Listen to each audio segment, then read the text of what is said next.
Okay, advanced writing students, this is the third of 3 videos for today, Thursday, March 12th. This one is particularly about improving your inquiry questions you posted on Monday in hopes that you can do better and improve them for Friday and have something to go into our optional phone conferences that the sign-up sheet is linked below.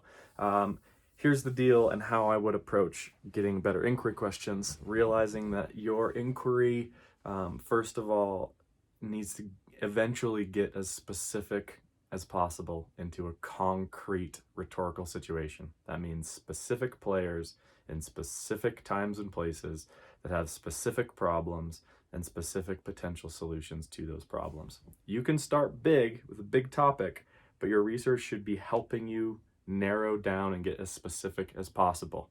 So the example I'm going to give at the end that just works now, if you want to work on animals in zoos, if you're writing how to protect animals in zoos, that would be a good CO 150 kind of introductory level topic. If you're writing, and you are writing for an advanced writing course, and I want you to extend your rhetorical knowledge and practice in a discipline that you're interested in moving into, it means you do need to get specific with a particular eventually a particular organization, a particular person. So I might be interested, for example, in researching e-portfolios. Big picture, what that looks like. Student e-portfolios, more specifically, e-portfolios in advanced writing courses, even more specifically, and who that's going to impact is not just college instructors, but also the chair of our department and the other administration teams that are thinking about how to teach students. So that's a lot of different audiences that I might think about getting into. Likewise, let's go back to the zoo example. You want to research animals in zoos. You want to eventually be thinking which zoos, what do those zoos care about? Maybe even eventually choosing a particular zoo, like the Denver Zoo, a particular role in that zoo someone who's interested in conservation efforts and community outreach, and then trying to figure out what that person might need and where they are in their situation. So I hope that distinction makes sense between like animals in zoos, which is a cool topic, to what the Denver Zoo needs regarding its white rhino population to better conserve and reach out to the public on their social media channels. I don't know about any of those things. It's not really my discipline, but if it's yours, I hope you go deeper into it. And that's mainly the thing I wanted to say with all of the questions. I asked most students, or I asked my last class, at least the 1 p.m. class, how many of them were truly and genuinely excited to do the research they were doing, and not enough people said they were.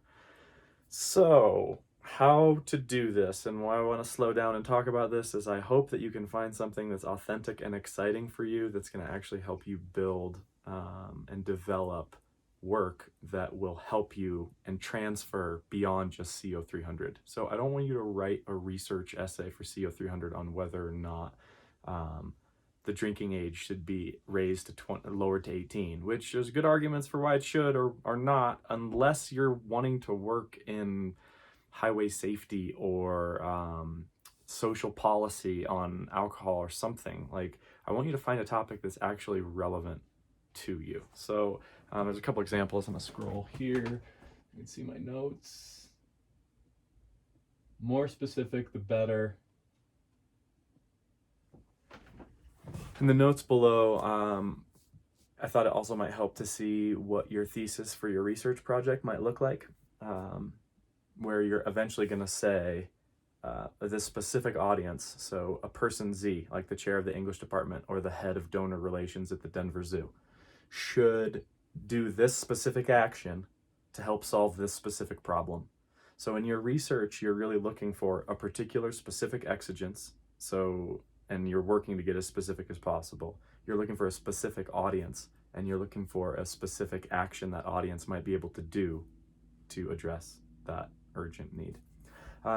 You might look at 3 different aspects of this. If you're thinking about going into grad school, especially if there's a potential research option in grad school, I would use this as an opportunity to try to get a good writing sample that matches the kind of research you'd like to do eventually in grad school. So if you take your discipline like psychology, sociology, economics, or history, Where does more research need to be done on this? Who might be willing to do that research? How should we proceed in doing that research, or where does that need to be done? You'll notice when you read more academic journals, a lot of the conclusions they come to is more research needs to be done. And we also, by the way, need more grant money for this research. So that works for us. You can kind of start seeing where you want to do that research, and that's how I would proceed there. 2, the other option, if you're pursuing like a more professional track after college, you might want to think about how you're in the field that you're working in, construction management. What are some issues that are going on for construction managers?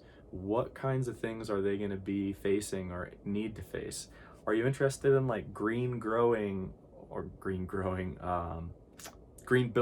or other disciplines like that?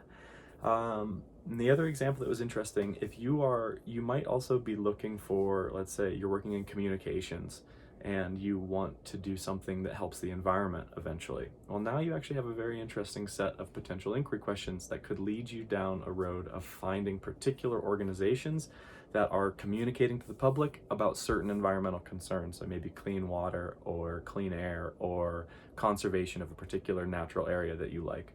If you can find those organizations through this research process and learn about them, you're one step closer to actually making concrete networking connections and having an ability, a point of common ground and common interest with those people to be able to use this research project as kind of like a professional launching pad for you.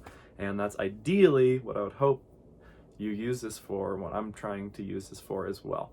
So that's how to get better inquiry questions. Hope this helped. Let me know if you have particular questions. Bye-bye.